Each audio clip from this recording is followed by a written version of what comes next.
এই যে আদম আলাইহিস সালাতু ওয়াস সালামকে আল্লাহ রাব্বুল আলামিন সৃষ্টি যখন করলেন আদম আলাইহিস সালাতু ওয়াস সালাম বসবাস করা শুরু করে দিল দুনিয়ার মধ্যে না জান্নাতের মধ্যে বসবাস শুরু করে দিল। এবার আদম আলাইহিস সালাতু ওয়াস সালাম একা একা ভালো লাগে না, আদম আলাইহিস সালাতু ওয়াস সালাম একা একা ভালো লাগে না। জান্নাতের মধ্যে একা একা কোনো সাথী নাই, সঙ্গী নাই, খেলার সাথী নাই, কথা বলার সাথী নাই, সুখ দুঃখের গল্প করবে সেরকম সাথী নাই। এবার আদম আলাইহিস সালাতু ওয়াস সালামের মনে মনে বড় কষ্ট আর ব্যথা নিয়ে আল্লাহ রাব্বুল আলামিনের কাছে বলে, ওগো আল্লাহ, আমি একা একা আমার ভালো লাগে না, আমার গল্প করার সাথী নাই, সুখ দুঃখের সাথী নাই, আমি একটা বিষয় শেয়ার করব সেরকম মানুষ নাই। এবার আল্লাহ রাব্বুল আলামিনের কাছে বলার পরে আদম আলাইহিস সালাতু ওয়াস সালাম ঘুমিয়ে পড়লেন জান্নাতের মধ্যে। ঘুমানোর পরে ঘুম থেকে উঠে দেখে তার পাশে আদম আলাইহিস সালাতু ওয়াস সালামের বাম পাজরের হাড্ডি দিয়ে আমাদের সকলের আম্মা জান হাওয়া আলাইহিস সালাতু ওয়াস সালামকে সৃষ্টি করে পাশেই রেখে দিয়েছে। বলেন সুবহানাল্লাহ। তাফসিরে জালালাইনের হাসিয়ার মধ্যে লিখেছে আল্লামা জালালউদ্দিন সুয়ুতি রহমতুল্লাহি আলাইহি, আদম আলাইহিস সালাতু ওয়াস সালাম যখন মনে মনে ভাবলেন এবং আল্লাহর কাছে দোয়া করলেন, তার পরক্ষণেই তার পাশে হাওয়া আলাইহিস সালাতু ওয়াস সালামকে আল্লাহ রাব্বুল আলামিন রেখে দিলেন। এবার ঘুম থেকে উঠে আদম আলাইহিস সালাতু ওয়াস সালাম বড় খুশি হয়ে গেছে। আদম আলাইহিস সালাতু ওয়াস সালাম অত্যন্ত খুশি হয়ে গেছে। খুশি হওয়ার পরে হাওয়া আলাইহিস সালাতু ওয়াস সালামকে ধরতে যায়, হাতটা ধরতে যায়, ফেরেশতারা নিষেধ করে। ফেরেশতারা বলতেছে, খবরদার ওগো আদম, আপনি হাওয়ার হাত ধরবেন না, হাত ধরবেন না। বলো, কেন হাত ধরবো না? বলো, ধরা আপনার জন্য বৈধ না। কেননা যদি আপনি তাকে হাত ধরতে চান তাহলে আপনাকে তাকে বিবাহ বন্ধনের মাধ্যমে হাত ধরাতে হবে। বলেন সুবহানাল্লাহ। এবার হযরত আদম আলাইহিস সালাতু ওয়াস সালাম বললেন, ঠিক আছে, কিভাবে বিবাহ করব? তাফসিরে জালালাইনের হাসিয়ার মধ্যে আল্লামা জালালউদ্দিন সুয়ুতি রহমতুল্লাহি আলাইহি লেখেন, এবার ফেরেশতারা বলে দেয়, ওগো আদম, বিবাহ করতে হলে মোহর লাগবে, মোহরানা লাগবে। এবার আদম আলাইহিস সালাতু ওয়াস সালাম বললেন, মোহরানা কি? মোহরানা কিভাবে আমি পরিশোধ করব? আমার কাছে তো কিছু নাই। এবার ফেরেশতারা বললেন, আপনি সর্বশেষ নবী এবং সর্বশ্রেষ্ঠ নবী জনাবে রাসূলুল্লাহ মুহাম্মদ মুস্তাফা, সকলেই পড়ি সাল্লাল্লাহু আলাইহি ওয়াসাল্লামের নাম তিনবার বলেন। ওই তিনবারের উসিলায় আপনি মোহরানা পরিশোধ করে দেন। ওই তিনবার কালেমা যে পড়লেন, তিনবার যে লা ইলাহা ইল্লাল্লাহু মুহাম্মাদুর রাসূলুল্লাহ যে পড়লেন, এতেই আপনার মোহরানা পরিশোধ হয়ে যাবে। বলেন সুবহানাল্লাহ। তাহলে পৃথিবীর প্রথম স্বামী স্ত্রী হলো হযরত আদম আর হাওয়া আলাইহিস সালাতু ওয়াস সালাম। বলেন ঠিক কিনা? পৃথিবীর মধ্যে প্রথম মানুষ এবং পৃথিবীর মধ্যে প্রথম প্রেমিকও বটে। বলেন না সুবহানাল্লাহ। তাদের প্রেমটা ছিল বৈধ, অবৈধ না। তাদের প্রেম ছিল কেমন? বলেন, বৈধ। পৃথিবীর প্রথম প্রেমিক হলো হযরত আদম আলাইহিস সালাম। কেননা তারা ভালোবাসার জন্য তো তার হাতটা ধরতে চেয়েছিল, তাই না? ফেরেশতারা বললেন, হাত ধরা যাবে না। এই ভালোবাসাটা আপনি বৈধভাবে করতে হলে তাকে বিয়ে করতে হবে।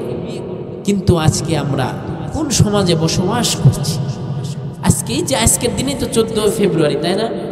বিশ্ব ভালোবাসা দিবস নামে, বিশ্ব বেহায়া দিবস আমরা মাহফিলে এসেছি। এতে আমরা খুশি আছি তো? ইনশাআল্লাহ আমরা কেউ তো নারাজ নেই, তাই না? আমরা হাসি মুখে আল্লাহ রাব্বুল আলামিনের কাছে কৃতজ্ঞতা স্বীকার করছি যে আল্লাহ আমাদেরকে এনেছেন। আল্লাহ আনার মাধ্যমে আমাদের যে ছোটোখাটো গুনাহ আছে, এই মজলিসে, দিনই মজলিসে বসলে ছোটোখাটো গুনাহগুলো ঝরে যায়। বলেন সুবহানাল্লাহ। আল্লাহ যদি চান তাহলে এই এক মাহফিলের মাধ্যমে অনেকের জীবনের মোড় পরিবর্তনও হতে পারে। বলেন সুবহানাল্লাহ। এই যে একবার সুবহানাল্লাহ বললেন, এই মাহফিলের উদ্দেশ্যে যে বললেন সুবহানাল্লাহ, তিরমিজি শরীফের হাদিস, একবার সুবহানাল্লাহ বললে জান্নাতে একটি গাছ তার জন্য বরাদ্দ হয়ে যায়। বলেন সুবহানাল্লাহ। যে গাছের নিচ দিয়ে অতিক্রম যদি কোনো দ্রুতগামী ঘোড়সওয়ার যদি সেখানে দিয়ে অতিক্রম করতে চায় 500 বছরের রাস্তা লাগে। বলেন সুবহানাল্লাহ। যতবার সুবহানাল্লাহ বলবেন ততবার আল্লাহ রাব্বুল আলামিন সেরকম আমাদেরকে সম্মানিত করবেন, মর্যাদা বৃদ্ধি করতেই থাকবেন। বলেন সুবহানাল্লাহ। আমরা স্বাভাবিকভাবে আল্লাহ রাব্বুল আলামিনের সকাল সন্ধ্যা আল্লাহ রাব্বুল আলামিনের জিকির করি, তাসবিহ পাঠ করি, নামাজের মধ্যে পাঠ করি, সুবহানা রাব্বিয়াল আ'লা বলি, সুবহানা রাব্বিয়াল আযীম বলি কি বলি না? এতে আমাদের অনেক ফায়দা হয়। একটা বিষয় বোঝার জন্য আল্লামা ইবনুল জাযারি রহমতুল্লাহি আলাইহি তার কিতাব ঐতিহাসিক কিতাবের মধ্যে লিখেছেন যে যখন মিশরের দুর্ভিক্ষ চলছে, যখন হযরত ইউসুফ আলাইহিস সালাতু ওয়াস সালাম মিশরের গভর্নর হলেন, খাদ্যমন্ত্রী হলেন, তো ওই সময় লেখেন যে আতাহু রাজুলুন ফাকিরুন, যে ত্রাণ বিলি করছেন। ওই সময় একজন দরিদ্র ব্যক্তি আসছে, আসার পরে ত্রাণ নিয়েছে, নেওয়ার পরে বলতেছে যে আতিনি মিম্মা আতাকাল্লাহ, আপনি আমাকে দেন, যা দিয়েছেন এটা তো দিয়েছেনই, ত্রাণ হিসাবে দিয়েছেন, আমি প্রাপ্য সেই হিসাবে দিয়েছেন, সবাইকে দিচ্ছেন, তার অংশীদার হিসাবে আমাকেও দিয়েছেন, কিন্তু আপনার সম্পদ থেকে বা আপনার ইচ্ছার মাধ্যমে আমাকে আরও কিছু দেন। এবার হযরত ইউসুফ আলাইহিস সালাতু ওয়াস সালাম আবার কিছু দিলেন, দেওয়ার পরে আবার বলতেছে আতিনি মিম্মা আতাকা, আপনি আমাকে আরও কিছু দেন। ইউসুফ আলাইহিস সালাতু ওয়াস সালাম আবারও দিলেন, আবারও ওই ব্যক্তি চাচ্ছে যে আমাকে আরও দেন। এবার হযরত ইউসুফ আলাইহিস সালাতু ওয়াস সালাম বললেন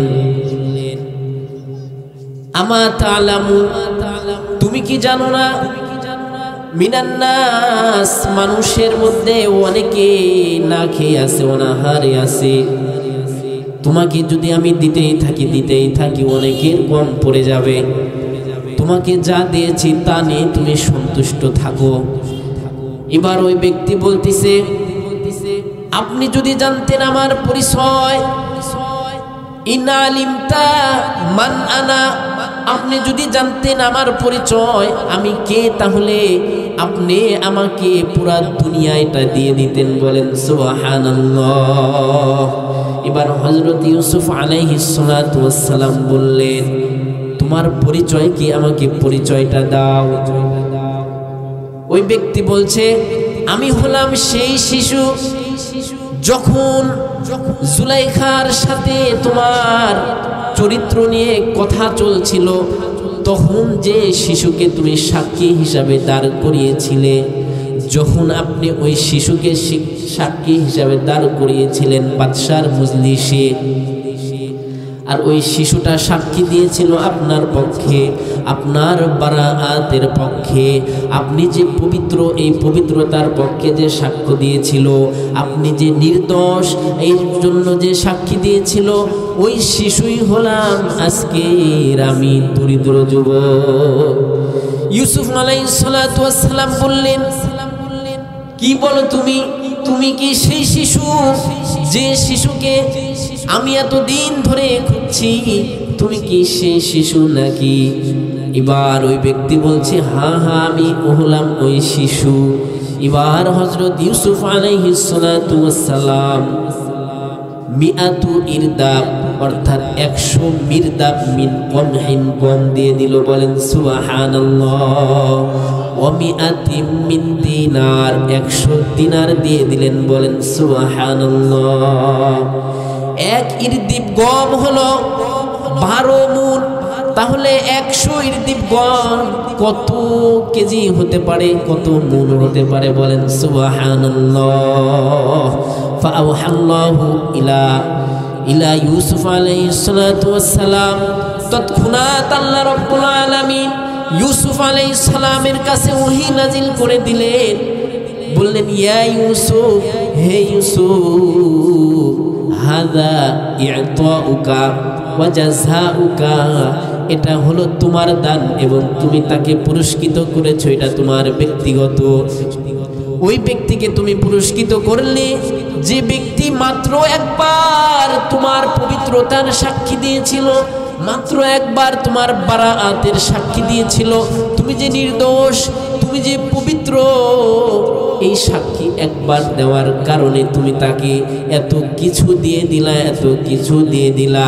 তাহলে ফাকাইফা ইয়াকুনু লিমান শাহিদা বিল্লাইলি ওয়ান নাহারি ওয়াস সাবাহি ওয়াল মাসা। এবার আল্লাহ রাব্বুল আলামিন বলতেছেন, তাহলে যে সমস্ত বান্দা বান্দিরা দিনের বেলাও আমার পবিত্রতার ঘোষণা দেয়, 5 ওয়াক্ত নামাজে পবিত্রতার ঘোষণা দেয়, সানা পড়ে সুবহানাকাল্লাহুম্মা ওয়া বিহামদিকা ওয়া তাবারাকাসমুকা ওয়া তাআলা জাদ্দুকা ওয়া লা ইলাহা গায়রু, আবার রুকুতে গিয়ে তাসবিহ পড়ে সুবহানা রাব্বিয়াল আযীম, সিজদায় গিয়ে পড়ে সুবহানা রাব্বিয়াল আ'লা। এই যে বান্দা বান্দি দিনে 5 বার বা ততোধিকবার এতবার আমি আল্লাহকে ডাকে, আমার আল্লাহ, আমি আল্লাহর পবিত্রতার গুণগান গায়, তাহলে সেই ব্যক্তির পুরস্কার, সেই ব্যক্তির পুরস্কারটা আমি আল্লাহ তাকে কেমন দিতে পারি? বলেন না সুবহানাল্লাহ। সুতরাং আমরা সুবহানাল্লাহ, আলহামদুলিল্লাহ, আল্লাহু আকবার, আফজালুল যিকরি তিলাওয়াতুল কুরআন ওয়া লা ইলাহা ইল্লাল্লাহু মুহাম্মাদুর রাসূলুল্লাহ, এগুলা করতে পারবো তো ইনশাআল্লাহ। আল্লাহ রাব্বুল আলামিন তৌফিক দান করেন, সকলে বলেন আল্লাহুম্মা আমিন। সম্মানিত উপস্থিতি, আমি আপনাদের সামনে আলোচনা করতে চাই হযরত আদম আলাইহিস সালাতু ওয়াস সালাম সম্পর্কে এবং কুরআনুল কারীমে কি বলেছে তার সম্পর্কে। আমরা তো বিভিন্ন সময় অনেক বানানো কিচ্ছা কাহিনী শুনি, কিন্তু কুরআনুল কারীমে আল্লাহ কি বললেন, আল্লাহ কি মেসেজটা দিলেন হযরত আদম আলাইহিস সালাতু ওয়াস সালাম সংক্রান্ত শুনতে রাজি আছি তো ইনশাআল্লাহ। এবং এর থেকে আমরা কি শিক্ষা নিতে পারি, কি উপদেশ গ্রহণ করতে পারি, এগুলো আমরা ইনশাআল্লাহ আজকে অর্জন করব। আল্লাহ রাব্বুল আলামিন যদি তৌফিক দান করেন, সকলে বলেন আল্লাহুম্মা আমিন। হযরত আদম আলাইহিস সালাতু ওয়াস সালামের পরিচয় আমরা সকলেই জানি, তাই না? আমাদের প্রথম মানব, পৃথিবীর প্রথম মানব এবং আমাদের বাবা, আমাদের কি বলেন? বাবা, সকলের বাবা হযরত আদম আলাইহিস সালাতু ওয়াস সালাম। তো আল্লাহ রাব্বুল আলামিন কিভাবে আদম আলাইহিস সালাতু ওয়াস সালামকে সৃষ্টি করলেন জানার দরকার আছে না নাই? আল্লাহ রাব্বুল আলামিন ফেরেশতাদেরকে বললেন, ও ফেরেশতারা, আমি দুনিয়ার মধ্যে মানব সৃষ্টি করতে চাই, মানুষ সৃষ্টি করতে চাই, দুনিয়ার মধ্যে মানুষ সৃষ্টি করে দিব, তোমরা কি বলো, তোমাদের মতামত কি? ফেরেশতারা বললেন, ওগো আল্লাহ, আল্লাহ বললেন, ওয়াইদ ক্বালা রাব্বুকা লিল মালাইকাতি ইন্নী জাইলুন ফিল আরদি খলিফা। আল্লাহ নবীকে বলতেছেন, ও নবী, আপনি স্মরণ করুন, মানে স্মরণ করুন ওই সময়কে। ক্বালা রাব্বুকা, যখন আপনার প্রভু লিল মালাইকাতি ফেরেশতাদেরকে বললেন, ইন্নী জাইলুন ফিল আরদি খলিফা, আমি পৃথিবীর মধ্যে মানুষ সৃষ্টি করতে চাই, জমিনের মধ্যে আমি মানুষকে খলিফা, প্রতিনিধি হিসাবে পাঠাতে চাই। বলেন না সুবহানাল্লাহ। ফেরেশতারা বললেন, ক্বালু আতাজআলু ফিহা মান ইউফসিদু ফিহা ওয়া ইয়াসফিকু দিমা।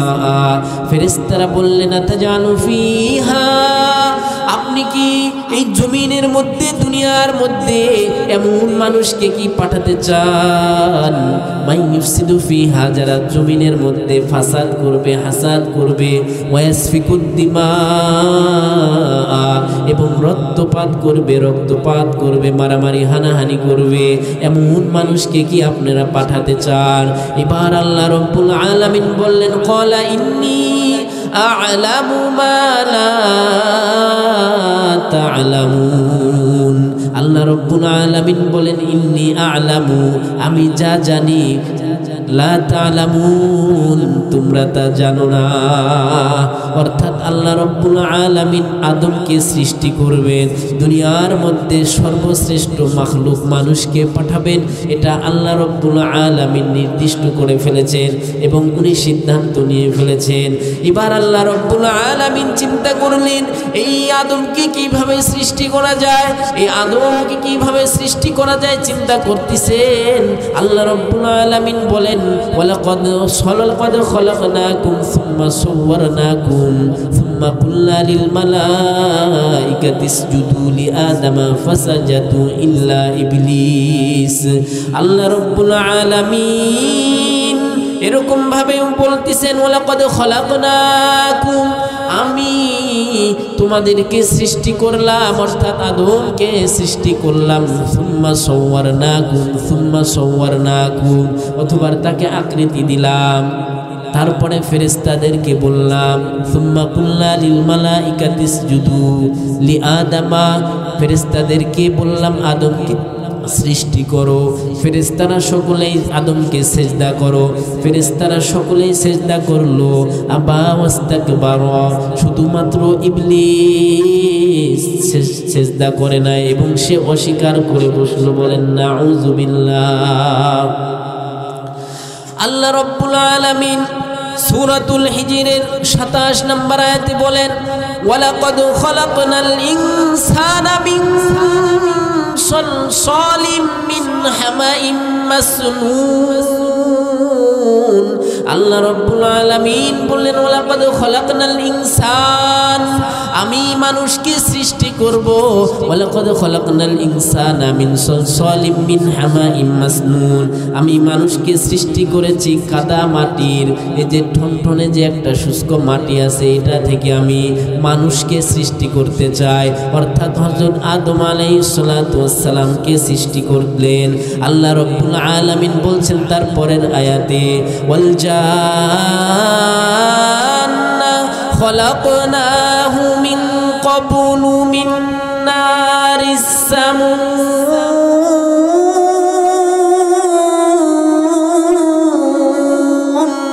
আল্লাহু আকবার, আল্লাহু আকবার। আল্লাহ রাব্বুল আলামিন বলেন ওয়াল জান্না খলাকনাহু মিন ক্বাবলু মিন নারিস সামুম। ওয়াল জান্না খলাকনাহু মিন ক্বাবলু, মিন ক্বাবলু মানে আমি ইতিপূর্বে জিন জাতিকে সৃষ্টি করেছিলাম। জিন জাতিকে কি দিয়ে সৃষ্টি করেছিলেন? আল্লাহ রাব্বুল আলামিন বলেন মিন নারিস সামুম, আগুনের স্ফুলিঙ্গ থেকে জিন জাতিকে সৃষ্টি করা হয়েছিল। বলেন সুবহানাল্লাহ। মানুষকে আল্লাহ রাব্বুল আলামিন সৃষ্টি করতে চাইলেন, তাই পৃথিবীর প্রথম মানব হযরত আদম আলাইহিস সালাতু ওয়াস সালামকে সৃষ্টি করলেন। সৃষ্টি করার পরে আল্লাহ বলেন ক্বালা রাব্বুকা লিল মালাইকাতি ইন্নী খালিকুম বাশারাম মিন সালসালিম মিন হামাইম মাসনুন। আমি আল্লাহ আদমকে বা মানুষকে আমি সৃষ্টি করেছি কাদা মাটি থেকে, কাদা মাটি থেকে মানুষকে সৃষ্টি করে দিলাম। সৃষ্টি করার পরে আল্লাহ রাব্বুল আলামিন ফেরেশতাদেরকে বললেন ও ফেরেশতারা তোমরা আদমকে সিজদা করো, আদমকে সিজদা করো। এবার আদমকে সিজদা করার কথা বলার পরে ফেরেশতারা সকলেই সিজদা বনত হয়ে গেল। সকল ফেরেশতা এক বাক্যে সিজদা করে নিল। বলেন সুবহানাল্লাহ। ফাসাজাদু ইল্লা ইবলিস, ফেরেশতারা সকলেই সিজদা করল, তবে ইবলিস সিজদা করে নাই। ইবলিস সিজদা না করার কারণে সে অহংকারী হয়ে গেছে, সে বিতাড়িত হয়ে গেছে। বলেন ঠিক কিনা? তো আল্লাহ রাব্বুল আলামিনের আদেশ মানার মধ্যেই কামিয়াব। আল্লাহ রাব্বুল আলামিন যে আদেশ যেভাবে বলতেছেন সেভাবে মানার মধ্যেই কামিয়াব। কোনো যুক্তি দেখানো যাবে না আল্লাহর সাথে, আল্লাহর চেয়ে বেশি বোঝা যাবে না। কেননা আল্লাহ রাব্বুল আলামিন বলেন ইয়া আইয়ুহাল্লাযীনা আমানু লা তুকদ্দিমু বাইনা ইয়াদাইল্লাহি ওয়া রাসূলিহি ওয়াত্তাকুল্লাহ। আল্লাহ রাব্বুল আলামিন বলতেছেন ইয়া আইয়ুহাল্লাযীনা আমানু, হে মানুষ সকল, লা তুকদ্দিমু বাইনা ইয়াদাইল্লাহি ওয়া রাসূলিহি, আল্লাহ এবং তার রাসূলের আগে কদম বাড়িও না, অর্থাৎ আল্লাহ এবং রাসূলের চেয়ে বেশি বুঝতে যেও না। যাই হোক, আল্লাহ রাব্বুল আলামিন আদম আলাইহিস সালাতু ওয়াস সালামকে দুনিয়ার মধ্যে পাঠায় দিলেন, দুনিয়ার মধ্যে সৃষ্টি করে দিলেন।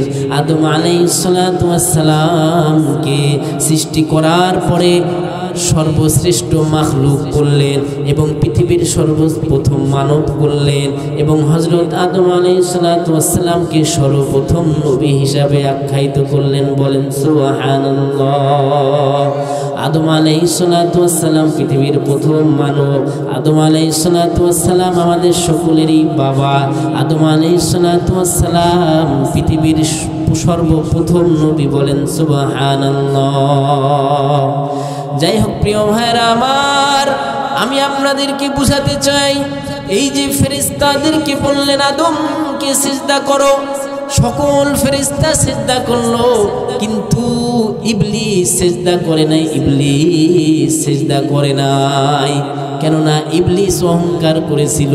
ইবলিস কেন সিজদা করে নাই, কেন সিজদা করে নাই, আস্তে আস্তে ধারাবাহিকভাবে বলবো। সূরা আরাফের 12 নম্বর আয়াতে আল্লাহ রাব্বুল আলামিন বলতেছেন, ও ইবলিস, তোমাকে কোন জিনিস বাধা দিয়েছিল সিজদা করা থেকে? আল্লাহ রাব্বুল আলামিন বললেন, ক্বালা মা মানাকা আল্লা তাসজুদা ইয আমারতুক। ও ইবলিস, মা মানাকা আল্লা তাসজুদ, কোন জিনিস তোমাকে সিজদা করা থেকে বাধা দিল? কোন জিনিস তোমাকে সিজদা করা থেকে বাধা দিল? আল্লাহ রাব্বুল আলামিনের এই কথা শোনার পরে ইবলিস বলতিছে, ক্বালা আনা খায়রুম মিনহু, আমি হলাম আদম থেকে উত্তম। ক্বালা আনা খায়রুম মিনহু, আমি আদম থেকে উত্তম। খলাকতানি মিন নারিন ওয়া খলাকতাহু মিন তিন, আমাকে আপনি আগুন থেকে সৃষ্টি করেছেন এবং আদমকে আপনি মাটি থেকে সৃষ্টি করেছেন।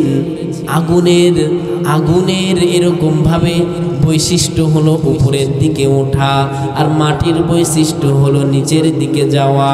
সুতরাং আমি আদমকে সিজদা করতে পারবো না। প্রিয় ভাইরা আমার, আল্লাহ রাব্বুল আলামিনের কথা যদি ইবলিস যদি শুনতো, তাহলে ইবলিস আর বিতাড়িত হতো না, ইবলিস বিতাড়িত হতো না। ইবলিসের মধ্যে যদি বিনয়ী ভাব থাকতো, ইবলিসের মধ্যে যদি বিনয়ী ভাব থাকতো, তাহলে ইবলিস অহংকারী হতো না, ইবলিস বিতাড়িত হতো না, ইবলিস আল্লাহর কাছে পাপিষ্ট হতো না। বলেন ঠিক কিনা? এই জন্য আমরা যারা মানব আছি, আমাদের গুণ হলো নরম হওয়া, আমাদের গুণ হলো নরম হওয়া। আল্লাহ রাব্বুল আলামিন বলেন, ওয়া ইবাদুর রহমান আল্লাযীনা ইয়ামশুনা আলাল আরদি হাওনা, রহমানের প্রকৃত বান্দা কারা? আল্লাযীনা ইয়ামশুনা আলাল আরদি হাওনা, যে সমস্ত বান্দারা দুনিয়ার মধ্যে নরম ভাবে চলাফেরা করে। বলেন সুবহানাল্লাহ। আল্লাহ রাব্বুল আলামিন আদম আলাইহিস সালাতু ওয়াস সালামকে সৃষ্টি করার পরে আদম আলাইহিস সালাতু ওয়াস সালাম যে ইবলিসকে যে এরকম ভাবে আদেশ করলেন তুমি সিজদা করো, কিন্তু সে সিজদা না করার কারণে সে বিতাড়িত হয়ে গেল। বিতাড়িত হওয়ার ফলে দুনিয়ার মধ্যে সর্বনিকৃষ্ট হয়ে গেল সেই ইবলিস। বলেন ঠিক কিনা?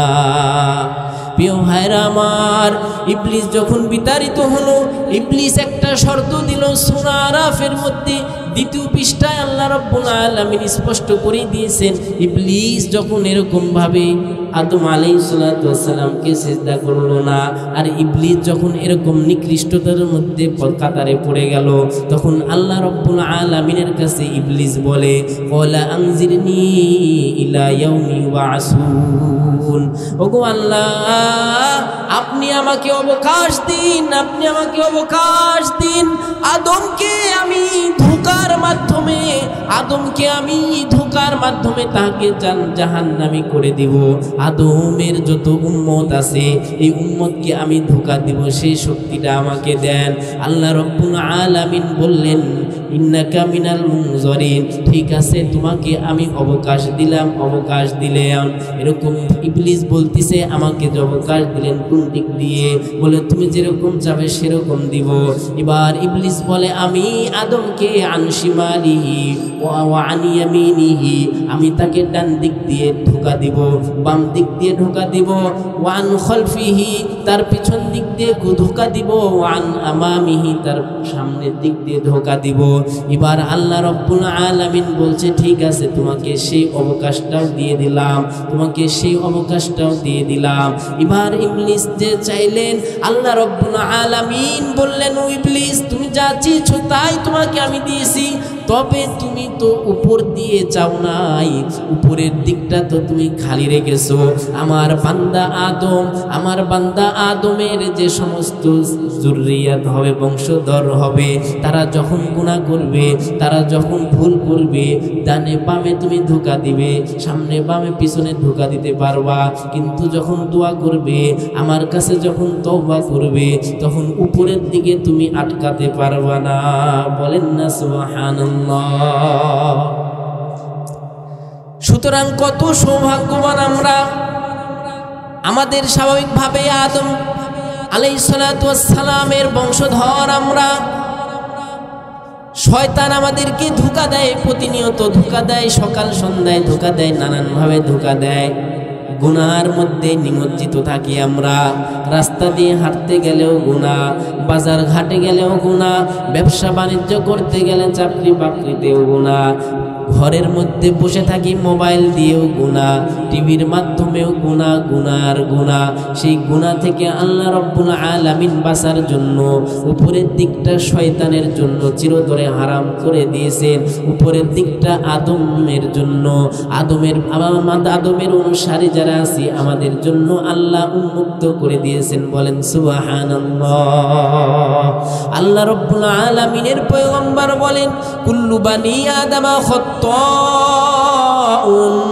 আদম আলাইহিস সালাতু ওয়াস সালামের যত ধরনের অনুসারী আছে তারা সকলেই ভুল করবে, কিন্তু ভুলকারীর মধ্যে খায়রুল খাত্তাইন আত-তাওয়াবুন, যারা এরকম ভাবে আল্লাহ রাব্বুল আলামিনের কাছে তওবা করবে তারাই হলো অতি উত্তম ভুলকারী। আল্লাহর নবী সাল্লাল্লাহু আলাইহি ওয়াসাল্লাম বলেন আত-তাইবু মিনায-যামবি কামান লা যামবালা, আত-তাইবু মিনায-যামবি কামান লা যামবালা। আল্লাহ রাব্বুল আলামিনের পয়গম্বর বললেন আত-তাইবু মিনায-যামবি কামান লা যামবালা, যে ব্যক্তি তওবা করে সে ব্যক্তি কেমন যেন তার কোনো গুনাহ নাই। বলেন সুবহানাল্লাহ। যাই হোক প্রিয় ভাইরা আমার, আমি বলতে চাচ্ছিলাম এই যে আদম আলাইহিস সালাতু ওয়াস সালামকে আল্লাহ রাব্বুল আলামিন সৃষ্টি যখন করলেন, আদম আলাইহিস সালাতু ওয়াস সালাম বসবাস করা শুরু করলেন দুনিয়ার মধ্যে না জান্নাতের মধ্যে বসবাস শুরু করে দিল। এবার আদম আলাইহিস সালাতু ওয়াস সালাম একা একা ভালো লাগে না, আদম আলাইহিস সালাতু ওয়াস সালাম একা একা ভালো লাগে না। জান্নাতের মধ্যে একা একা কোনো সাথী নাই, সঙ্গী নাই, খেলার সাথী নাই, কথা বলার সাথী নাই, সুখ দুঃখের গল্প করবে সেরকম সাথী নাই। এবার আদম আলাইহিস সালাতু ওয়াস সালামের মনে মনে বড় কষ্ট আর ব্যথা নিয়ে আল্লাহ রাব্বুল আলামিনের কাছে বলে ওগো আল্লাহ, আমি একা একা আমার ভালো লাগে না, আমার গল্প করার সাথী নাই, সুখ দুঃখের সাথী নাই, আমি একটা বিষয় শেয়ার করব সেরকম মানুষ নাই। এবার আল্লাহ রাব্বুল আলামিনের কাছে বলার পরে আদম আলাইহিস সালাতু ওয়াস সালাম ঘুমিয়ে পড়লেন জান্নাতের মধ্যে। ঘুমানোর পরে ঘুম থেকে উঠে দেখে তার পাশে আদম আলাইহিস সালাতু ওয়াস সালামের বাম পাজরের হাড্ডি দিয়ে আমাদের সকলের আম্মা জান হাওয়া আলাইহিস সালাতু ওয়াস সালামকে সৃষ্টি করে পাশেই রেখে দিয়েছে। বলেন সুবহানাল্লাহ। তাফসিরে জালালাইনের হাসিয়ার মধ্যে লিখেছেন আল্লামা জালালউদ্দিন সুয়ুতি রহমতুল্লাহি আলাইহি, আদম আলাইহিসসালাম যখন মনে মনে ভাবলেন এবং আল্লাহর কাছে দোয়া করলেন, তার পরক্ষণেই তার পাশে হাওয়া আলাইহিসসালামকে আল্লাহ রব্বুল আলামিন রেখে দিলেন। এবার ঘুম থেকে উঠে আদম আলাইহিসসালাম বড় খুশি হয়ে গেছে। আদম আলাইহিসসালাম অত্যন্ত খুশি হয়ে গেছে। খুশি হওয়ার পরে হাওয়া আলাইহিসসালামকে ধরতে যায়, হাতটা ধরতে যায়, ফেরেশতারা নিষেধ করে। ফেরেশতারা বলতেছে, খবরদার ওগো আদম, আপনি হাওয়ার হাত ধরবেন না, হাত ধরবেন না। বলো, কেন হাত ধরবো না? বলো, ধরা আপনার জন্য বৈধ না। কেননা যদি আপনি তাকে হাত ধরতে চান তাহলে আপনাকে তাকে বিবাহ বন্ধনের মাধ্যমে হাত ধরাতে হবে। বলেন সুবহানাল্লাহ। এবার হযরত আদম আলাইহিসসালাম বললেন, ঠিক আছে, কিভাবে বিবাহ করব? তাফসিরে জালালাইনের হাসিয়ার মধ্যে আল্লামা জালালউদ্দিন সুয়ুতী রহমতুল্লাহি আলাইহি লেখেন, এবার ফেরেশতারা বলে দেয়, ওগো আদম, বিবাহ করতে হলে মোহর লাগবে, মোহরানা লাগবে। এবার আদম আলাইহিসসালাম বললেন, মোহরানা কি? মোহরানা কিভাবে আমি পরিশোধ করব? আমার কাছে তো কিছু নাই। এবার ফেরেশতারা বললেন, আপনি সর্বশেষ নবী এবং সর্বশ্রেষ্ঠ নবী জনাবে রাসূলুল্লাহ মুহাম্মদ মুস্তাফা, সকলেই পড়ি সাল্লাল্লাহু আলাইহি ওয়াসাল্লামের নাম তিনবার বলেন। ওই তিনবারের উসিলায় আপনি মোহরানা পরিশোধ করে দেন। ওই তিনবার কালেমা যে পড়লেন, তিনবার যে লা ইলাহা ইল্লাল্লাহু মুহাম্মাদুর রাসূলুল্লাহ যে পড়লেন, এতেই আপনার মোহরানা পরিশোধ হয়ে যাবে। বলেন সুবহানাল্লাহ। তাহলে পৃথিবীর প্রথম স্বামী স্ত্রী হলো হযরত আদম আর হাওয়া আলাইহিসসালাম। বলেন ঠিক কিনা? পৃথিবীর মধ্যে প্রথম মানুষ এবং পৃথিবীর মধ্যে প্রথম প্রেমিকও বটে। বলেন না সুবহানাল্লাহ। তাদের প্রেমটা ছিল বৈধ, অবৈধ না। তাদের প্রেম ছিল কেমন? বলেন, বৈধ। পৃথিবীর প্রথম প্রেমিক হলো হযরত আদম আলাইহিসসালাম। কেননা তারা ভালোবাসার জন্য তো তার হাতটা ধরতে চেয়েছিল, তাই না? ফেরেশতারা বললেন, হাত ধরা যাবে না। এই ভালোবাসাটা আপনি বৈধভাবে করতে হলে তাকে বিয়ে করতে হবে। কিন্তু আজকে আমরা কোন সমাজে বসবাস করছি? আজকের দিনে তো 14 ফেব্রুয়ারি, তাই না? বিশ্ব ভালোবাসা দিবস নামে বিশ্ব বেহায়া দিবস পালিত হয় পুরা বিশ্বে। এটার ইতিহাস কি? এই যে বিশ্ব ভালোবাসা দিবস পালন করি, ভ্যালেন্টাইন্স ডে পালন করি যে আমরা, এটার ইতিহাস কি? 270 খ্রিস্টাব্দ। কত বলেন?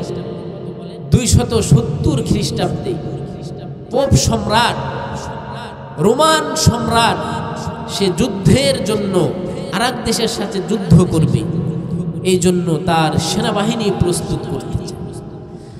সেনাবাহিনী প্রস্তুত করতে করতে সে এক পর্যায়ে সিদ্ধান্ত নিল যে এখন থেকে যদি আমি সকলের বিবাহ বন্ধনটা বাদ করে দিই তাহলে যুবকরা বেশি শক্তিশালী হবে এবং তারা অন্যদিকে তাদের চিন্তা চেতনা যাবে না, তারা যুদ্ধের জন্য তৈরি হয়ে যাবে। এরকমভাবে সে চিন্তা করলেন। সেনাবাহিনী তৈরি করার জন্য সে ঘোষণা দিলেন, বিয়ে করতে পারবে না, আজকের পর থেকে আর কোনো যুবক বিয়ে করতে পারবে না। বলেন না নাউজুবিল্লাহ। এই কথা বলার পরে অনেক দিন চলে গিয়েছে, কেউ সাহস পায় না। তখন ভ্যালেন্টাইন নামে এক যুবক, সে বলে যে এই বিষয় আমি মানি না, আমি সরকারের বা রাজার এই বিষয় আমি মানি না, আমি বিদ্রোহ ঘোষণা করলাম এবং আমি অমুক তারিখে বিয়ে করব। সে তার কথা মতো বিয়ে করে ফেলল।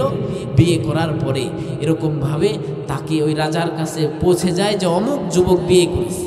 তার দেখা দেখি আরও অনেকে প্রস্তুতি নিচ্ছিল।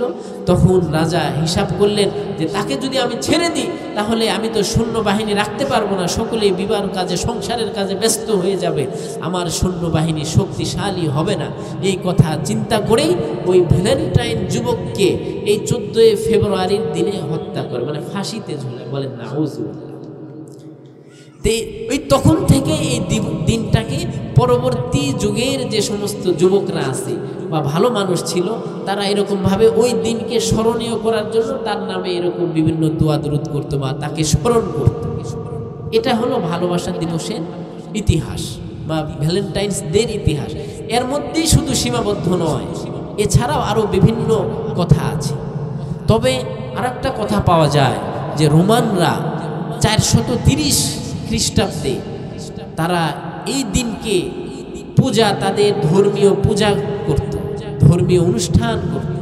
সেই হিসাবে খ্রিস্টান সমাজে, খ্রিস্টান রাজ্যে বা অন্য দেশে তারা এই ভ্যালেন্টাইন্স ডে পালন করে। কিন্তু দুঃখের সাথে বলতে হয় আজকে আমাদের মুসলিম সমাজগুলোতে বাংলাদেশের মতো জায়গায় এই ভ্যালেন্টাইন্স ডে পালিত হয়। বলেন নাউজুবিল্লাহ। আল্লাহ আমাদের সকলকে মাফ করুন, সকলে বলেন আল্লাহুম্মা আমিন। আমি আপনি ভালোবাসা করতে পারি, বৈধভাবে হতে হবে, অবৈধভাবে হওয়া যাবে না। যেমন করেছেন হযরত আদম আলাইহিসসালাম, যেমন করেছেন হযরত ইউসুফ আলাইহিসসালাম। কেননা হযরত ইউসুফ আলাইহিসসালাম কেউ তো জুলাইখা প্রস্তাব দিয়েছিল, তাই না? আল্লাহ রাব্বুল আলামিন বলেন ওয়ারাওয়াদাতুহুল্লাতী হুয়া ফী বাইতিহা আন নাফসিহি ওয়া গাল্লাকাতিল আবওয়াব। যখন হযরত ইউসুফ আলাইহিসসালামকে এরকম জুলাইখা এরকম ভাবে তাকে প্রস্তাব দিল, ঘরের মধ্যে ডাকলো, ডাকার পরে তাকে প্রস্তাব দিল ওয়া গাল্লাকাতিল আবওয়াবা, দরজাগুলো বন্ধ করে দিল, ওয়া ক্বালাত হাইতালা, এবং জুলাইখা বলল আসো আসো আমার মনোবাসনা পূরণ করো, আমি তোমার জন্য উৎসর্গ হয়ে গেছি, তোমার যা মনে চায় আমার সাথে তুমি তা করো। এরকম ভাবে জুলাইখা যখন অবৈধ ভালোবাসা, জুলাইখা যখন হযরত ইউসুফ আলাইহিসসালামকে অবৈধ প্রেমের প্রস্তাব দিয়েছিল, হযরত ইউসুফ আলাইহিসসালাম বললেন ক্বালা মাআযাল্লাহ। ইউসুফ আলাইহিসসালাম বললেন আমি আল্লাহর আশ্রয় চাই, নাউযুবিল্লাহ নাউযুবিল্লাহ, ইন্নাহু রাব্বি আহসানা মাসওয়ায়া। আমি আল্লাহর আশ্রয় চাই, আমি আল্লাহর কাছে সমুক্ত হয়েছি। আমার রব সব কিছু দেখেন, আমার রব সব কিছু দেখতেছেন, আমি এটা করতে পারবো না, করতে পারবো না। এবার জুলাইখা জোরাজুরি করে, কিন্তু হযরত ইউসুফ আলাইহিসসালাম রাজি হন নাই। হযরত ইউসুফ আলাইহিসসালামকে এমন ভাবে জুলাইখা অবৈধ প্রেমের, অবৈধ ভালোবাসার প্রস্তাব দিয়েছিল, অবৈধ মনোবাসনা পূরণ করার প্রস্তাব দিয়েছিল, যাতে আল্লাহ রাব্বুল আলামিনের নাফরমানি হয়ে যায়। এবার হযরত ইউসুফ আলাইহিসসালাম দরজা, 7টা দরজা জুলাইখা বন্ধ করে দিয়েছিল ইউসুফ আলাইহিসসালাম যাতে পালাতে না পারে। কিন্তু হযরত ইউসুফ আলাইহিসসালাম আল্লাহর উপর ভরসা রেখে, আল্লাহর উপর তাওয়াক্কুল করে, ঈমানের বলে বলিয়ান হয়ে, ঈমানি চেতনায় হযরত ইউসুফ আলাইহিসসালাম এমন ভাবে দৌড় দিলেন। হযরত ইউসুফ আলাইহিসসালাম যখন দেখলেন ডানে যাওয়ার কোনো পথ নাই, বামে যাওয়ার কোনো পথ নাই, সামনে যাওয়ার কোনো পথ নাই, পিছনে যাওয়ার পথ আছে, তবে পিছনে যাওয়ার যে পথগুলো দরজা বন্ধ করা। এবার হযরত ইউসুফ আলাইহিসসালাম আল্লাহর উপর ভরসা করলেন। ইউসুফ আলাইহিসসালামের যতটুকু শক্তি ছিল ওই শক্তি দিয়ে দৌড় দিলেন আর আল্লাহকে বললেন ওগো আল্লাহ, আমার যতটুকু করার দরকার ছিল, আমি যতটুকু শক্তি প্রয়োগ করতে পারি ততটুকু আমি করলাম, বাদ বাকি তোমার ইচ্ছা আল্লাহ, আমাকে তুমি কিভাবে বাঁচাবা আমি জানি না। এবার হযরত ইউসুফ আলাইহিসসালাম এক দৌড় দিলেন, 7টা দরজা যখন দরজার কাছে আসে দরজা খুলে যায়, দরজা খুলে যায়, বলেন সুবহানাল্লাহ। এরকম একে একে একে 7টি দরজা খুলে গেল। যাওয়ার পরে সর্বশেষ দরজায় যখন গেছে তখন এরকম ভাবে হযরত ইউসুফ আলাইহিসসালামের জামাটা এরকম জুলাইখা ধরে ফেলছে, আর এদিক দিয়ে জামাটা ধরে ফেলছে, আর এদিক দিয়ে সামনে দরজাটাও খুলে গেছে। আর ওই সময় আজিজে মিশরও সামনে এসে গেছে। মিশরের বাদশা তথা জুলাইখার স্বামী আজিজ নাম ছিল তার, ওই আজিজ মিশর অর্থাৎ মিশরের আজিজ আব্দুল আজিজ নাম ছিল বাদশার। ওই বাদশাহ সামনে এসে গেছে। এবার জুলাইখা অভিনয় করে বলে, ওগো স্বামী দেখছো নি আমার মান ইজ্জত তোমার এই গোলামটা কেড়ে নিতে চায়, তুমি তার বিচার করো, তুমি তার বিচার করো।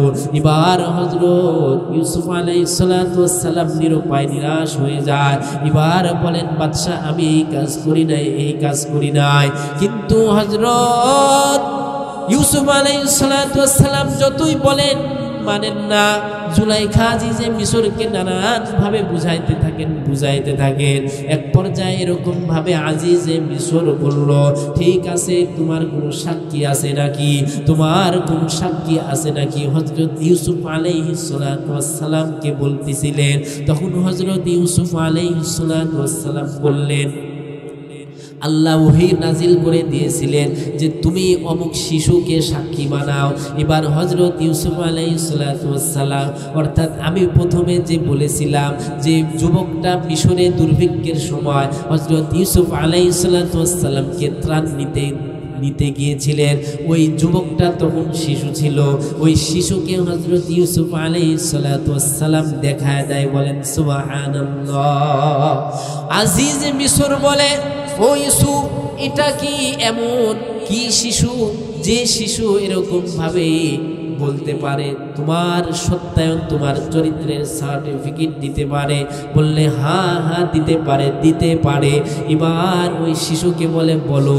ওই শিশুকে বলতে বলল যে এখানে দোষী কে নির্দোষ কে।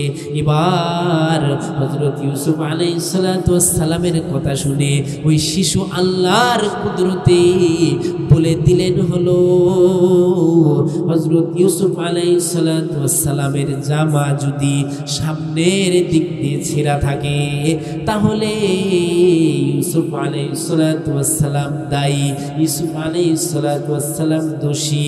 আর যদি পিছনের দিক দিয়ে ছেঁড়া থাকে তাহলে আপনার বিবি জুলাইখা হলো দোষী। বলেন না সুবহানাল্লাহ। ওই যে সর্বশেষ দরজায় এসে ইউসুফ আলাইহিস সালাতু ওয়াস সালামকে অবৈধ প্রেমের প্রস্তাব দেওয়ার পরেও যখন উনি রাজি হন নাই, পিছন দিক দিয়ে জামাটা ধরেছিলেন, এমনভাবে শক্ত করে ধরে টান যে দিয়েছিলেন, পিছন দিক দিয়ে জামাটা ছিঁড়ে গিয়েছিল। আর এদিক দিয়ে মিশরের বাদশাও দেখলেন যে হ্যাঁ ঠিক আছে, যে পিছনের দিক দিয়ে জামাটা ছিঁড়া। বলেন সুবহানাল্লাহ। আমি বুঝাতে চাচ্ছিলাম আপনাদেরকে, আমরা এই সমাজে যারা অবৈধ প্রেম, অবৈধ ভালোবাসা নিয়ে ব্যস্ত আছি, আমরা যারা এরকম স্কুল কলেজের মধ্যে পড়াশোনা করি বা পড়াশোনা শেষ করেছি, আমরা নানান আবেগের শয়তানের বশীভূত হয়ে বন্ধু বান্ধবের প্ররোচনায়, শয়তানের ধোঁকায়, নফসের খাহিসাতে আমরা যারা অবৈধ রিলেশন করি, অবৈধ ভালোবাসা স্থাপন করি, অবৈধ প্রেম করি, আজকের এই 14 ফেব্রুয়ারিতে ভ্যালেন্টাইন্স ডে পালন করছি, তারা নিশ্চয়ই বড় গুনাহগার এবং কবিরা গুনার মধ্যে লিপ্ত আছি। বলেন ঠিক কিনা? আল্লাহ রব্বুল আলামিন আমাদের সকলকে পানাহ দান করেন। সকলে বলেন আল্লাহুম্মা আমিন। তাহলে আমি বলতেছিলাম, পৃথিবীর প্রথম প্রেমিক হলেন বা প্রথম মানুষ, প্রথম নবী এবং প্রথম স্বামী হলেন হযরত আদম আলাইহিস সালাতু ওয়াস সালাম। হযরত আদম আলাইহিস সালাতু ওয়াস সালাম জান্নাতের মধ্যে হযরত হাওয়া আলাইহাস সালাতু ওয়াস সালামের সাথে বিবাহ বন্ধনে আবদ্ধ হলেন। আল্লাহ রাব্বুল আলামিন বললেন, ওয়া আদম, হে আদম, উসকুন, তুমি বসবাস করো, ওয়া আনতা, এবং তুমি এবং তোমার স্ত্রী, তুমি এবং তোমার স্ত্রী জান্নাতের মধ্যে বসবাস করো। ফাকুলা মিনহা রাগাদান হাইসু শিতুমা, এবং জান্নাতের মধ্যে যত নাজ নিয়ামত আছে, যত ফল ফলাদি আছে, সমস্ত ফল ফলাদি তোমরা ভক্ষণ করতে থাকো। যত ধরনের মনের তাড়না আছে, মনের বাসনা আছে, সব কিছু তোমরা পূরণ করতে থাকো। বলেন সুবহানাল্লাহ। আদম আলাইহিসসালাম আর হাওয়া আলাইহিসসালাম সুন্দর মতো তারা জান্নাতের মধ্যে বসবাস করছে, জান্নাতের মধ্যে তারা আরাম আয়েশে থাকছে, জান্নাতের মধ্যে তারা খুব সুখের সাথে সংসার করছে। এমন অবস্থায় ইবলিস একদিন এসে বলে, সূরা আরাফের মধ্যে বিদ্যমান আছে, হযরত আদম আলাইহিসসালামের কাছে ধোঁকা দিতে পারে নাই। এরকম ভাবে আল্লাহ রাব্বুল আলামিন একটা কথা বলেছিল এই জান্নাতে চিরদিন থাকার জন্য বা জান্নাতে চিরস্থায়ী বসবাস করার জন্য আদম আলাইহিসসালাম আর হাওয়া আলাইহাসসালামকে একটা উপদেশ দিয়েছিল, বলেছিল ওয়ালা তাকরাবা হাদিহিস শাজারাতা, তোমরা ওই যে একটা গাছ আছে গন্ধম গাছ, ওই গাছের নিকটবর্তীও যাও না। ওয়ালা তাকরাবা হাদিহিস শাজারাতা ফাতাকুনা মিনাজ জালিমিন, যদি ওই গাছের কাছে যাও তাহলে তোমরা জুলুমকারী হবা, তোমরা জালিমদের অন্তর্ভুক্ত হবা। জালিমদের অন্তর্ভুক্ত কিভাবে হবে? ওই গাছের কাছে গেলে আল্লাহর বিধানকে অমান্য করা হবে, এই জন্য জালিম হয়ে যাবে। যাই হোক, আল্লাহর বিধান আমরা যারা অমান্য করি আমরাও কিন্তু জালিম, বলেন ঠিক কিনা?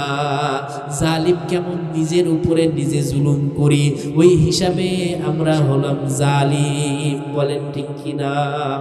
আল্লাহ রাব্বুল আলামিন বললেন, আদম ওয়ালা তাকরাবা হাদিহিস শাজারাতা ফাতাকুনা মিনাজ জালিমিন, তোমরা এই গাছের কাছে আসবা না, এই গাছের নিকটবর্তীও হবা না। বলে নাই এই গাছের ফল খাবা না, বলছে এই গাছের নিকটবর্তীও হবা না।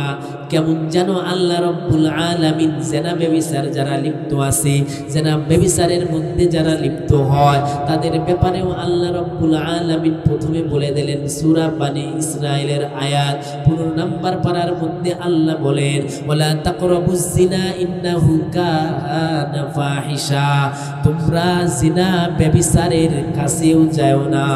আল্লাহ রাব্বুল আলামিন বলে নাই জিনা করো না, আল্লাহ বলতেছেন জিনা ব্যভিচার যে কাজে হয় সেগুলার কাছেও, ধারে কাছেও, আশেপাশেও যাও না, বলেন ঠিক কিনা? আল্লাহ রাব্বুল আলামিন জানেন যখন আমার বান্দা বান্দি জেনা যে সমস্ত কাজে হয়, জেনা হওয়ার মতো নানান ধরনের কাজ আছে, দিল দিয়ে যখন সে ধারণা করে, চোখ দিয়ে যখন সে অবৈধ জিনিস দেখে, পা দিয়ে যখন সে অবৈধ জায়গায় যায়, হাত দিয়ে যখন সে অবৈধ কাজ করে, বলতেছে এগুলোর ধারে কাছেও যাওয়া যাবে না। এগুলোর ধারে কাছে যদি যাও তাহলে শয়তান তোমাদেরকে এমনভাবে ধোঁকা দিবে, আগে যে ধোঁকা দিয়েছিল এর চেয়েও বড় ধোঁকা তখন দিবে, বলেন ঠিক কিনা? আমরা তো মানুষ দুর্বল, আমাদের ঈমান তো দুর্বল, অতি দুর্বল। আমাদের ঈমান তো সাহাবাদের মতো ঈমান আমরা ওরকম অর্জন করতে পারি না। আমাদের ঈমান তো হযরত ইউসুফ আলাইহিস সালামের মতো ঈমান না। আমাদের ঈমান তো স্বাভাবিকভাবে কুসুরি পাতার মধ্যে পানি রাখলে যেরকম ভাবে টলে যায় সেরকম আমাদের ঈমান। এই জন্য গুনার যে কাজগুলো আছে আমরা এই আয়াতগুলো থেকে এটাই শিক্ষা নিলাম। আল্লাহ রাব্বুল আলামিন বলতেছেন আদমকে, ওয়ালা তাকরাবা হাদিহিস শাজারাতা, ও আদম তোমরা দুইজন এই গাছের কাছেও যাও না। অর্থাৎ এই গাছের কাছে গেলে তোমরা গাছের ফল খাবা, আর গাছের ফল যদি তোমরা খাও তাহলে সমস্যা আছে। এরকম আল্লাহ অন্য আয়াতে বললেন, ওয়ালা তাকরাবুজ জিনা ওয়ালা তাকরাবুল ফাওয়াহিশা মিনহা মা যাহরা মিনহা ওয়া মা বাতান। আল্লাহ রাব্বুল আলামিন বলতেছেন তোমরা ফাহিশা কাজ যে আছে, অশ্লীল অনৈতিক যে সমস্ত কর্মকাণ্ড আছে এগুলোর আশেপাশে ধারে কাছেও যেও না। যদি যাও তাহলে তোমরা বাস্তবেই ফাহিশা কাজ, অনৈতিক কাজে নিমজ্জিত হয়ে যাবা। কার কথা বলেন? কার কথা? আল্লাহ রাব্বুল আলামিনের কথা। এই জন্য যুবকদের হাতে পায়ে ধরে বলে যায়, আল্লাহ রাব্বুল আলামিন বলেছেন অবৈধ কোনো কাজ করা যাবে না, বৈধভাবে করতে হবে। আমরা ভালোবাসবো, মা বাপকে ভালোবাসবো, আমাদের ভালোবাসা হবে আল্লাহর সাথে, আমাদের ভালোবাসা হবে রাসূলের সাথে, আমাদের ভালোবাসা হবে কোরআনের সাথে, আমাদের ভালোবাসা ভালোবাসা হবে বৈধ স্ত্রীর সাথে, আমাদের ভালোবাসা বেগানা নারীর সাথে হবে না, আমাদের ভালোবাসা কোনো প্রেমিকার অবৈধ প্রেমিকার সাথে হতে পারে না। বলেন ঠিক কিনা? এই জন্য যুবকদের হাতে পায়ে ধরে বলি, অবৈধ কাজ ভালোবাসার আশেপাশেও যাওয়া যাবে না। বলেন ঠিক কিনা? আল্লাহ রাব্বুল আলামিন আমাদের সকলকে কবুল করেন, সকলে বলেন আল্লাহুম্মা আমিন। যাই হোক, আল্লাহ রাব্বুল আলামিন বললেন, ওয়ালা তাকরাবা হাদিহিস শাজারাতা ফাতাকুনা মিনাদ যালিমিন। ও আদম আর হাওয়া, তোমরা এই গাছের কাছেও যাও না, যদি যাও জালিমদের অন্তর্ভুক্ত হয়ে যাবা। এবার আল্লাহ রাব্বুল আলামিন পরের আয়াতে বলেন, ফাওয়াসওয়াসা লাহুমা শাইতানু লিইউবদিয়া লাহুমা। হযরত আদম এবং হাওয়া আলাইহিস সালাতু ওয়াস সালামকে ওই যে শয়তান যে অবকাশ চেয়ে নিয়েছে কিয়ামত পর্যন্ত থাকবে এবং মানুষের শিরা উপশরায় রগে রগে প্রবেশ করে ধোঁকা দিবে, সামনে পিছনে ডানে বামে থেকে ধোঁকা দিবে, উপর দিক দিয়ে ধোঁকা দিতে পারবে না। এই জন্য আল্লাহ রাব্বুল আলামিন ওই যে শয়তানকে যে ক্ষমতা দিয়েছিলেন, ওই ক্ষমতার বলে হাওয়া আলাইহিস সালামকে বললে, ও হাওয়া, এই জান্নাতের মধ্যে কেমন তোমরা বসবাস করছো। এবার ওই হাওয়া আলাইহাস সালাতু ওয়াস সালাম শয়তানের কথা, ইবলিসের কথা শুনে বললে, আমরা জান্নাতের মধ্যে খুব আরাম আয়েশের সাথে আছি, জান্নাতের মধ্যে কোনো সমস্যা নাই, দুঃখ কষ্ট নাই, পেশাব পায়খানাও করা লাগে না, কোনো ধরনের সমস্যা নাই, জান্নাতের মধ্যে আমরা বড় আরাম আয়েশের মধ্যে আছি। এবার শয়তান বলতিছে, তুমি কি জান্নাতের মধ্যে দীর্ঘস্থায়ী চিরস্থায়ী থাকতে চাও কিনা? এবার বললে, হ্যাঁ হ্যাঁ, আমি চিরস্থায়ী থাকতে চাই, আমি দীর্ঘদিন ধরে জান্নাতে থাকতে চাই। এবার ইবলিস ধোঁকা দেয়, বলে জান্নাতের মধ্যে যদি তুমি চিরস্থায়ী থাকতে চাও তাহলে ওই গাছের ফল খাওয়া লাগবে। অর্থাৎ আল্লাহ যে গাছে থেকে নিষেধ করেছিলেন যে গাছের কাছে যেতে, ওই গাছের ফল খাওয়ার জন্য ইবলিস তাকে ধোঁকা দিয়ে দিল। বলেন নাউযুবিল্লাহ। শয়তানের ধোঁকায় পড়ে হাওয়া আলাইহিস সালাতু ওয়াস সালাম আদম আলাইহিস সালাতু ওয়াস সালামকে বললেন, ওগো আমার প্রাণের স্বামী, আমরা জান্নাতের মধ্যে চিরস্থায়ীভাবে বসবাস করতে চাই, এই জন্য আমাদের চিরস্থায়ী যদি থাকতে হয় তাহলে আমাদের ওই গাছের ফল খেতে হবে। এবার আদম আলাইহিস সালাতু ওয়াস সালাম বলেন, না না, ওই গাছের ফল খাওয়া যাবে না, কেননা আল্লাহ বলছেন ওই গাছের কাছেও যাওয়া যাবে না। আর ইবলিস বলে, এটা তো তোমার রব চায় না, তোমার প্রভু চায় না। বলেন নাউযুবিল্লাহ। আদম বলে, কেন চাই না, কেন চায় না? যদি চাইতো তাহলে ওই গাছের কাছে যাইতে তোমাদেরকে নিষেধ করতো না। শয়তান কত বড় শয়তান দেখেন, কত ধরনের তার ভেতরে কুমন্ত্রণা কাজ করে। এবার হযরত আদম আলাইহিস সালাতু ওয়াস সালাম কি বলছেন, তোমার রব তোমার প্রভু যদি চাইতেন তাহলে তোমাদেরকে ওই গাছের কাছে যাইতে নিষেধ করতেন না, কেননা আমি জানি আমি তোমাদের আগে এই সৃষ্টি হয়েছি, এই পৃথিবীতে তোমাদের আগে আমি এসেছি, আমি জানি ওই গাছের ফল যে খাবে সে চিরস্থায়ীভাবে জান্নাতে থাকবে এবং সেটা আবে হায়াত হবে, মুহুত তার কিয়ামত পর্যন্ত আসবে না, সে চিরজীবী হবে, সে মারাও যাবে না, জান্নাতে থেকে বেরো হবে না। বলেন নাউযুবিল্লাহ। যাই হোক, আল্লাহ রাব্বুল আলামিন এরকম ভাবে আদম আলাইহিস সালাতু ওয়াস সালামের কথা কুরআনুল কারীমের মধ্যে বলে দেন, ফাওয়াসওয়াসা লাহুমা শাইতানু লিইউবদিয়া লাহুমা মা উরিয়া আনহুমা মিন সাওআতিহিমা ওয়া ক্বালা মা নাহাকুমা রাব্বুকুমা আন হাযিহিশ শাজারাতি ইল্লা আন তাকুনা মালাকাইনি আও তাকুনা মিনাল খালিদিন। আল্লাহ রাব্বুল আলামিন এরকম ভাবে তাকে বলে দিয়েছিলেন গাছের কাছে যাওয়া না, কিন্তু হযরত আদম আর হাওয়া ওই গাছের কাছে গিয়ে ফল খেলেন। ফল খাওয়ার পরে তাদের ভেতরে পেশাবের ব্যাগ পড়ল, পায়খানার ব্যাগ পড়ে গেল। এবার আল্লাহ রাব্বুল আলামিন বলতেছে, ও আদম, এখন তো তোমাদের জান্নাতে থাকা যাবে না। এবার আল্লাহ রাব্বুল আলামিনের কথা শুনে আদম বলেন, কেন আল্লাহ, কেন আল্লাহ, আমরা তো জান্নাতে চিরস্থায়ীভাবে থাকতে চাই, আমরা জান্নাতে চিরস্থায়ীভাবে থাকতে চাই। এই জান্নাত থেকে আমরা বের হতে চাই না, কেননা আমরা ওই জান্নাতে চিরস্থায়ীভাবে থাকার জন্য আমি হায়াত ওই গাছের কাছে গিয়েছি এবং ফল খেয়েছি।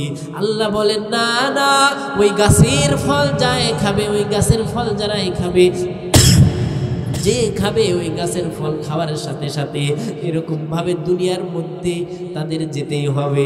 কেননা ওই গাছের ফল খেলে, ওই গন্ধম ফল না খেলে, ওই গাছের ফল না খেলে তার দুনিয়ার মধ্যে যাওয়া লাগবে, কেননা তার পায়খানার চাপ দিবে, বাথরুম আসবে। এই জন্য তুমি জান্নাতে থাকতে পারবা না। এবার আদম আলাইহিস সালাতু ওয়াস সালামকে বলল, যাও তোমরা চলে যাও, ইহবিতু মিনহা জামিআ, তোমরা এরকম ভাবে জান্নাত থেকে বের হয়ে যাও, জান্নাত থেকে নিচে নেমে যাও।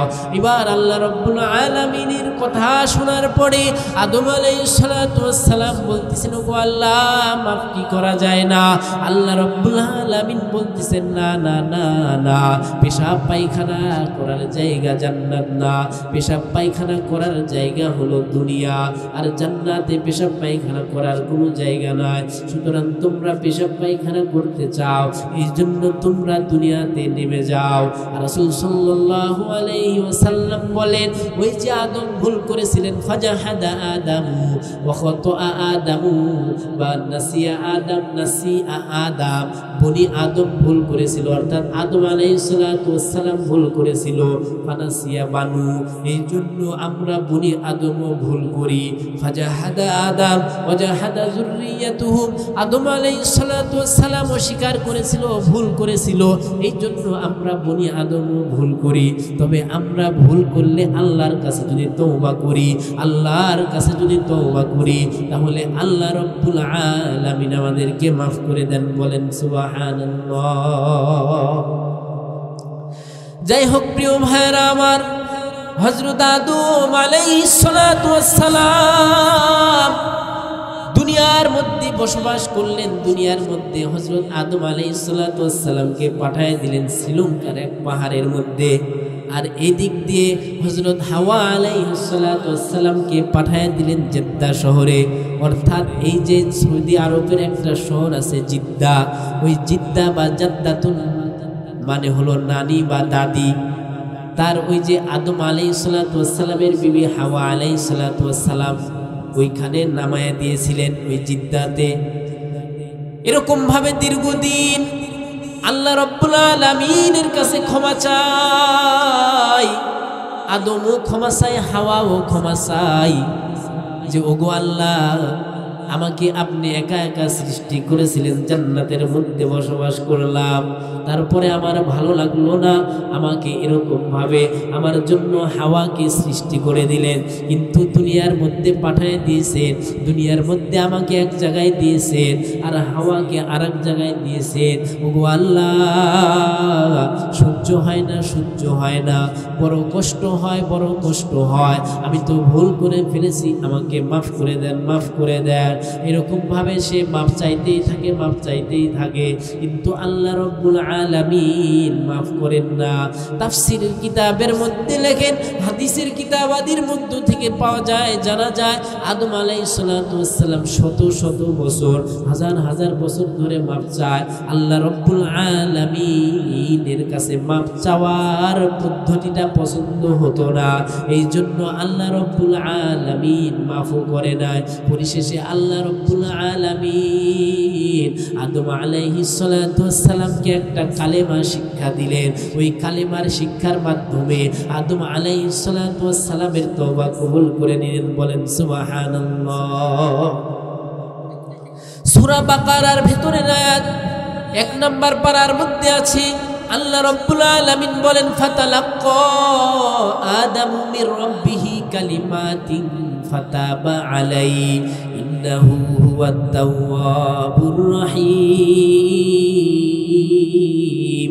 আল্লাহ রাব্বুল আলামিন বলতেছেন ফাতালাক্কা আদামু মির রাব্বিহি, আল্লাহ রাব্বুল আলামিনের পক্ষ থেকে, অর্থাৎ তালাক্কা আদামু, আদমকে তালকিন করা হলো মির রাব্বিহি, আদম আলাইহিস সালাতু ওয়াস সালামের প্রভু আল্লাহর পক্ষ থেকে একটা কালেমা শিক্ষা দেওয়া হলো। ফাতালাক্কা আদামু মির রাব্বিহি কালিমাতি, আদম আলাইহিস সালাতু ওয়াস সালামকে একটা কালেমা শিক্ষা দেওয়া হলো।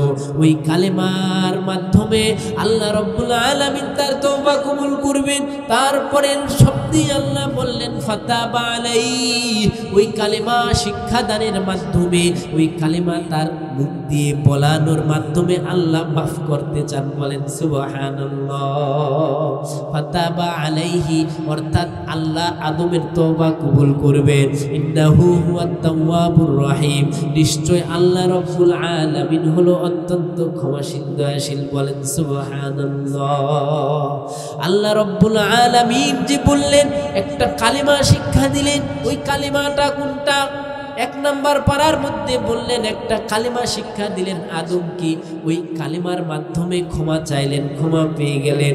তাহলে ওই কালিমাটা কত বড় দামি, ওই কালিমাটা কত বড় ঔষধ, ওই কালিমাটা কত বড় দোয়া, যে দোয়া বা যে কালিমার মাধ্যমে আদম আলাইহিস সালাতু ওয়াস সালাম মাফ পেয়ে যায়, বলেন সুবহানাল্লাহ। সূরা আরাফের ৩য় নাম্বার পৃষ্ঠার প্রথম লাইনে আল্লাহ রাব্বুল আলামিন বলেন ওই কালিমাটা কি? ক্বালা রব্বানা যালামনা আনফুসানা ওয়া ইল্লাম তাগফির লানা ওয়া তারহামনা লানাকুনান্না মিনাল খাসিরিন, বলেন না সুবহানাল্লাহ। ক্বালা মানে দুইজন একত্রে, অর্থাৎ এদিক দিয়ে আদম আলাইহিস সালাতু ওয়াস সালামের দিলের মধ্যেও কালিমাটা দিয়ে দিয়েছেন, ওই দিক দিয়ে হাওয়া আলাইহাস সালাতু ওয়াস সালামের দিলের মধ্যেও কালিমাটা দিয়ে দিয়েছেন। আল্লাহ রাব্বুল আলামিন তালকিন করে দিয়েছেন। এবার দুইজনে বলে উঠলেন রব্বানা, ওগো আমাদের প্রভু, যালামনা, আমরা জুলুম করেছি, আনফুসানা, আমাদের নিজেদের উপরে জুলুম করেছি। নিজেদের উপরে কেমন ভাবে, কিভাবে জুলুম? অর্থাৎ আল্লাহ রাব্বুল আলামিন বলেছিল ওয়ালা তাকরাবা হাযিহিস শাজারা, ওই গাছের নিকটেও যাও না, ওই গাছের নিকটেও যাও না। কিন্তু আল্লাহ রাব্বুল আলামিনের আদেশ অমান্য করার মাধ্যমে হযরত আদম আর হাওয়া আলাইহিস সালাতু ওয়াস সালাম দুইজনে মিলে এরকম ভাবে নিজেদের উপরে জুলুম করেছিল। তারা মাত্র একটা ভুল করেছিল, ওই ভুলের কারণে এত বছর সাজা, এত বছর দূরত্বে বসবাস, এত বছরের বিচ্ছেদ, এত বছর তারা আলাদা আলাদা থাকলো একটা ভুলের কারণে। আর আমি আপনি বনি আদম, আমি আপনি বলতে মুহাম্মাদি প্রতিদিন কত ভুল করি, বলেন ঠিক কিনা? আমরা ভুল করি কিন্তু আল্লাহর কাছে তওবা করি না। আমাদের প্রত্যেকের উচিত প্রত্যেক দিন হলো 100 বার বা 70 বার ইস্তিগফার করা, বলেন সুবহানাল্লাহ। কেননা ইস্তিগফার যদি আমরা করতে পারি, ইস্তিগফার যদি আমরা প্রতিনিয়ত করতে পারি, আমাদের গুনাহ মাফ হবে, বলেন সুবহানাল্লাহ। ইস্তিগফার সব সময় করলে মান মর্যাদা বৃদ্ধি পায়, বলেন সুবহানাল্লাহ।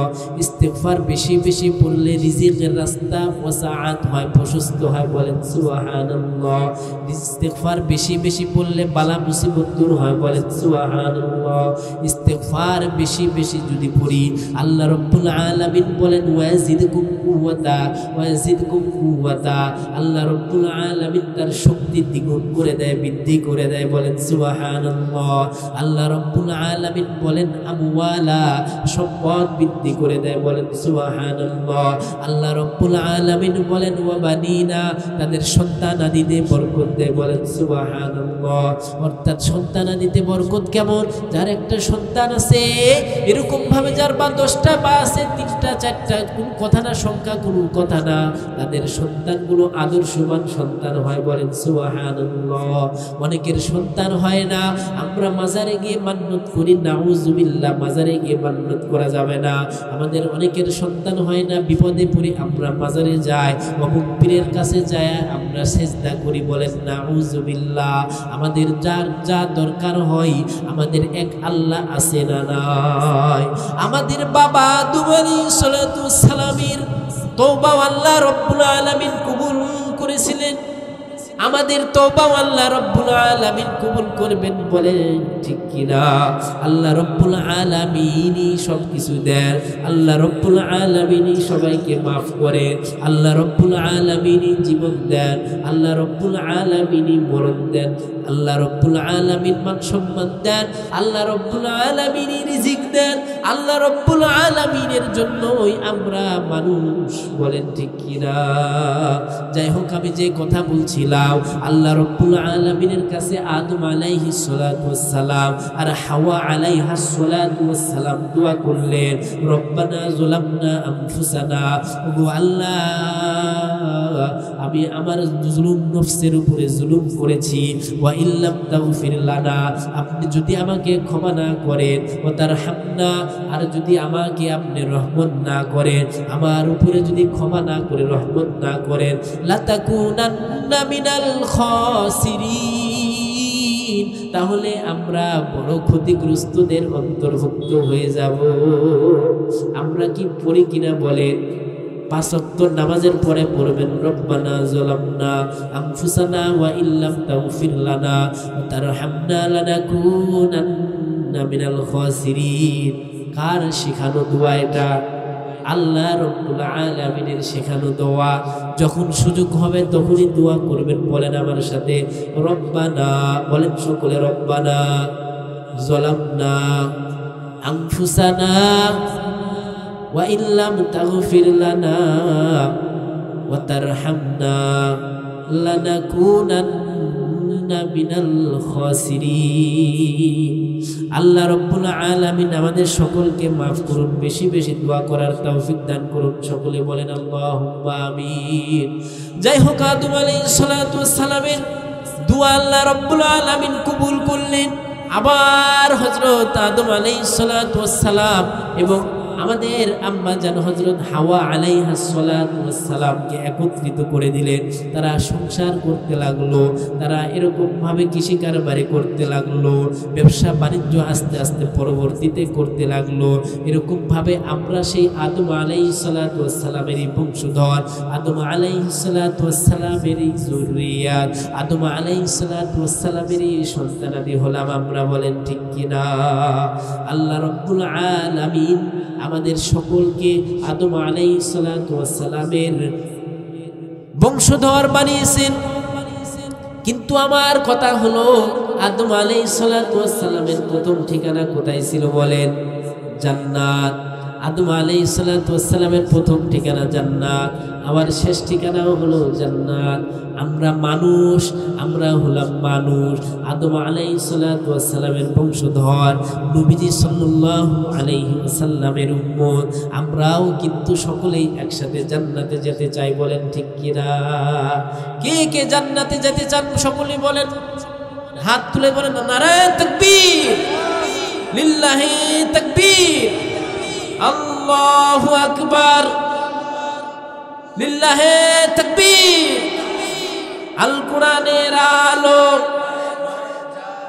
কোরআন সুন্নাহর আলো, কোরআন সুন্নাহ যেখানে, কোরআন সুন্নাহ যেখানে, মসজিদ মাদ্রাসা যেখানে, ভালো কাজ যেখানে, শয়তানি কাজ যেখানে আমরা নাই সেখানে। তাহলে আমরা এই মসজিদের উদ্যোগে মাহফিল করেছি, মসজিদের উদ্যোগে মাহফিল আল্লাহর নবী সাল্লাল্লাহু আলাইহি ওয়াসাল্লাম বলেন, মান বানা লিল্লাহি মসজিদা বানাল্লাহু লাহু বাইতান ফিল জান্নাহ। আল্লাহ রাব্বুল আলামিনের পয়গম্বর বলেন, যে ব্যক্তি দুনিয়ার মধ্যে একটা মসজিদ বানায় দিবে, মসজিদের কাজে সহযোগিতা করবে, সম্পৃক্ত থাকবে, মসজিদের কাজে সহযোগিতা করবে, বানাল্লাহু লাহু বাইতান ফিল জান্নাহ, আমি আল্লাহ ঘোষণা করলাম, আমি আল্লাহ ওয়াদা করলাম তার জন্য জান্নাতে আমি বাড়ি বানাই দেব। বলেন সুবহানাল্লাহ। আল্লাহ রাব্বুল আলামিনের ঘোষণা, আল্লাহ রাব্বুল আলামিনের ঘোষণা এমন মানুষের মুখ দিয়ে আমাদেরকে শুনিয়ে দিয়েছেন যে মানুষ, যে মহামানবের কথা যদি আমরা অস্বীকার করি আমাদের ঈমানই থাকবে না। বলেন ঠিক কিনা? এই জন্য এই মাদ্রাসা মসজিদের জন্য আমরা সকলেই সর্বোচ্চ দিতে রাজি আছি তো ইনশাআল্লাহ। এই দুনিয়ার মধ্যে যত ধরনের দিনই প্রতিষ্ঠান হবে তত আমরা খুশি। দুনিয়ার মধ্যে আল্লাহ ওয়ালা কাম, রাসূল ওয়ালা কাম, নবী ওয়ালা কাম, সাহাবা ওয়ালা কাম, আকীদার কাম, এরকম আল্লাহর ওয়াহদানিয়াতের কাম যেখানে হবে সেখানেই আমরা আছি। বলেন ঠিক কিনা?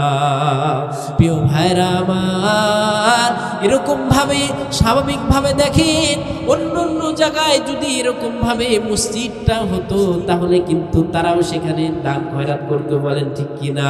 আমাদের মসজিদ এখানে হয়েছে, আল্লাহ রাব্বুল আলামিন চেয়েছেন বিদায় হয়েছে। আল্লাহ রাব্বুল আলামিন যদি না চাইতেন এই মসজিদ এখানে হবে না, তাহলে কিয়ামত পর্যন্ত আমরা এই মুশরি পাড়া বা আশেপাশের মানুষ মিলেও এখানে মসজিদ করতে পারতাম না। বলেন ঠিক কিনা? কথিত আছে এরকম ভাবে আল্লাহ রাব্বুল আলামিন যেখানে চান সেখানে আল্লাহর ঘর হয়, যেখানে চান সেখানে আল্লাহর ঘর হয়, নবীর ঘর হয়, তাছাড়া কেউ কোনোদিন করতে পারে না। এগুলো এমন একটা কাজ নিজের শক্তির বলে, বাহু বলে, বংশের গৌরবে এরকম ভাবে ক্ষমতার দাপটে নেক কাজ করা যায় না। এগুলো আল্লাহ রাব্বুল আলামিনের একান্তভাবে সহযোগিতা ছাড়া কোনোভাবে সম্ভব না, কোনোদিনও সম্ভব না। বলেন ঠিক কিনা? এই জন্য আমরা এই মসজিদকে উন্নত করতে, উন্নয়ন করতে মাশাআল্লাহ খুব ভালো লাগলো। মাঝে সাঝে আমি নামাজ পড়ি অনেক সময়, সেই নামাজে আসতে দেখলে পুরো মসজিদ ভরে যায়। আলহামদুলিল্লাহ, মনটা খুবই ভালো লাগে।